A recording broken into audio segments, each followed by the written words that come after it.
Hey everyone, so I wanted to bring you guys along with me while I open up the greenhouse and show you just how hot it gets in here. I'm looking around and I see a lot of beans that I left from last year. This is the red scarlet runner bean. Look at the size of those beans. This is a seed, I can plant this. But I'm seeing a lot of them, and then of course the Kentucky pole beans. But they were all grown up the greenhouse last year, and then they dried out, and of course I never cleaned them out. And then this year, when spring came around, I cleaned them out, but a lot of them were just dried up and fell to the ground here.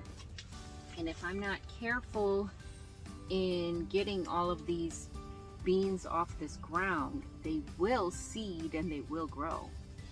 So especially with the climate that is in here, this is a humid hot climate in this greenhouse. It is 90 something degrees. I looked at it before I came out. I'll show you guys on the screen, but it's over 90 degrees in here.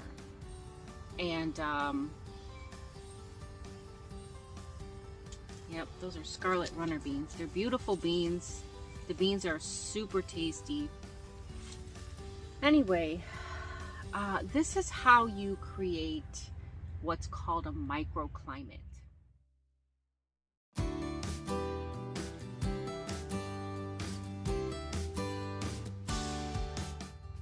Now, in here it's over 90 degrees. Outside it's not. It's about, it's like a 30 or 40 degree difference.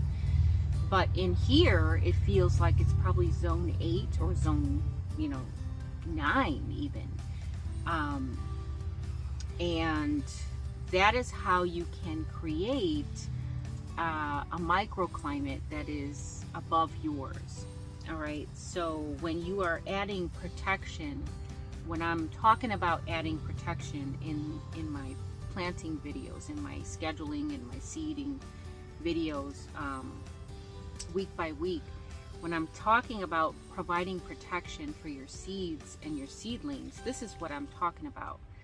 Now, if I had a double layer of protection, then what I would have is like a hoop house or a cold frame inside the greenhouse. Okay, then it would be super hot under there.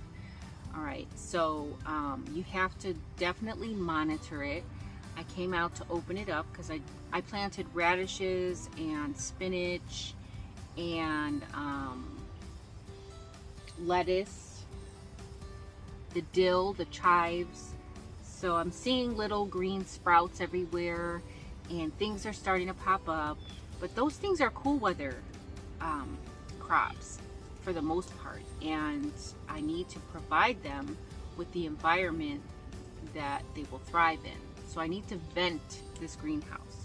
All right, so I come out just to unzip it, and then I'm gonna, along the side here, there's like these little Velcro windows. I'm gonna open those up just to provide the airflow that is needed in here. But I just wanted to talk to you guys about the microclimate that you can provide for your plants. Now, you don't have to have a big fancy greenhouse for that. You can use different things like milk jugs, clear pop, soda bottles, like the 2-liter bottles. Just cut the bottom off and screw off the top, the cap, and you can put that over your plants and what's called a cloche, and that provides protection. That provides a layer of protection for that seedling. So there's many things that we can use that we probably already have around the house. There are empty, if you have those big empty salad containers, they're clear, they have come with a lid. You can start seedlings inside of those and put them inside your greenhouse. So that's like a greenhouse inside of a greenhouse.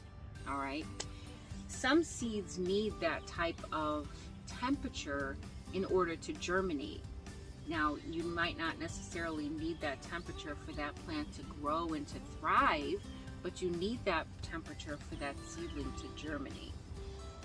And it's a great way to warm up your soil. So I've got some windows around here, and I just put those across the tops of my beds, and the sun hitting the window across the top of the bed quickly warms up the soil. You can do that by putting black landscape fabric across the top of your bed, because we all know that black attracts the sun.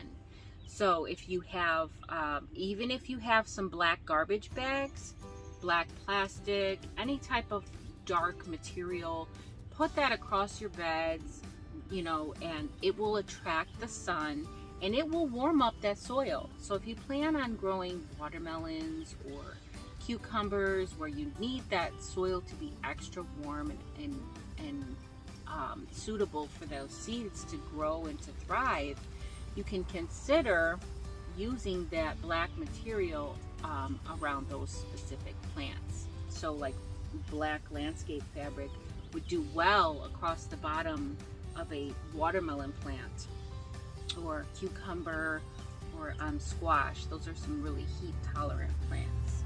So I just wanted to come and quickly give you guys a little bit of a glimpse of the greenhouse. I did not put any of my cold weather seedlings in here. I don't want them to get too hot and then they will wilt. It is definitely hot in here, so I didn't want to do that to them. They don't need it. They don't need it. The mustard greens, the broccoli, the cauliflower, those things do not need this type of heat. They will actually, you know, not do well. So I leave those outside. I've hardened them off, and I'm getting ready to actually put those in the ground. I'm in zone 5, and my last frost date is, according to the almanac, April 28th, but lately we've been getting a frost the week after Mother's Day, so I don't want to put any frost tender seedlings out before then.